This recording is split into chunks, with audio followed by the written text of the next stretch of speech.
Hi, folks. This is Mr. Scrow from Hillside School. Your teachers and I have decided that we're going to share our expertise over the coming weeks as we go into the 2020-2021 school year. We are going to be sharing lessons with you that come from the teachers from Eisenhower and Hillside. So this week is my turn. This lesson that I created is called Sounds from Around Town, Discovering the Soundscape Around Us Every Day. By the end of this lesson, you'll be able to define the musical word timbre. Timbre. During this lesson, we are going to experiment with and describe sounds from instruments around your own home. And if you don't have a traditional instrument, we're going to talk about how to find instruments that are not so traditional. And at the end of the lesson, we're going to share what you've discovered with your teacher and your classmates. As a warm-up before we get started looking around our house for musical instruments, I have a video that I'd like you to take a look at. This video I found a couple of years ago, and I've been using it at the beginning of the year to get my students thinking about the differences between sounds and music. And this instrument that is in here in this video is not a traditional instrument. You might be able to see a jar of mayonnaise. And as a side note, I tell my 25-year-old son that his generation is going to be known for the death of mayonnaise. Enjoy this video. At the end of the video, your teachers can have the option of stopping this video and having a little discussion about what you heard in the mayonnaise video.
While we all have items around the house that can make sounds like jars of mayonnaise and even make music when some creativity is added, some of us might also have traditional instruments that are played by members of your own family.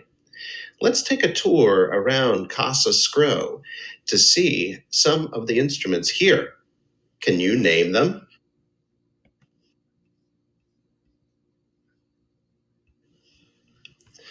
When I moved into our new home a few years ago, my wife and I stood in a room in our house, and we envisioned before we had any furniture or any of our items in this room that we were going to call this room the music room. This is where we were going to give lessons. Our kids would take lessons, and we would just generally store our musical instruments in this room. And all of the music instruments that we own can be found in this room. So in the first picture, can you name the instrument? Yes, it's a tuba. This is the coolest instrument in our home. It belongs to our son, Anthony, who played a lot during high school. And a fun fact, Mr. Scrow also plays the tuba. Do you recognize the instrument in picture number 2? That's right. It's a piano with a bonus flute and baritone mouthpiece up on the top.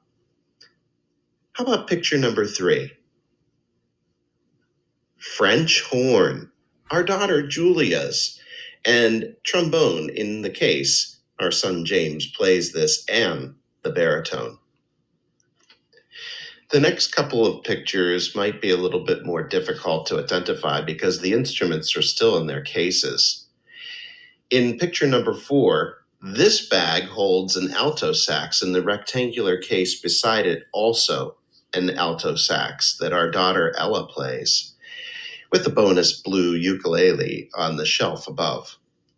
And in number 5, the skinny leather bag is holding a trumpet and more flutes.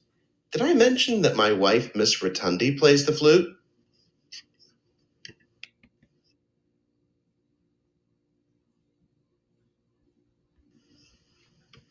Okay, so here comes the fun part of the lesson.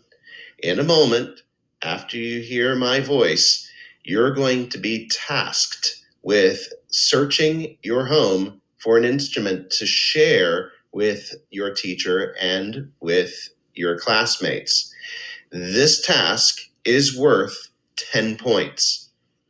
It could be a traditional instrument like the ones on the previous slide, or it could be more mayonnaise related. So don't touch anything that you aren't allowed to touch, please. And you only have about 2 or 3 minutes. That's up to your teacher.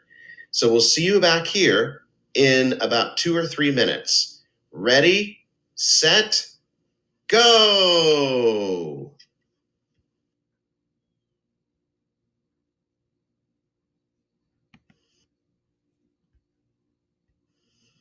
Okay, welcome back. Hopefully you had some fun sharing your musical instruments. I just wanted to take one final slide here to describe a vocabulary word that musicians use called timbre. Timbre. Timbre is the quality of a musical sound. It is sometimes called tone color. It's what makes a flute sound different from a trumpet, even if they are playing the same note. When you describe the sound of the instrument that you found with 3 adjectives, you were describing its timbre. Cool. That does it for our lesson today. Come on back next week during the same time, and we're going to dig a little deeper into the question of what is music? Have a great week. Bye.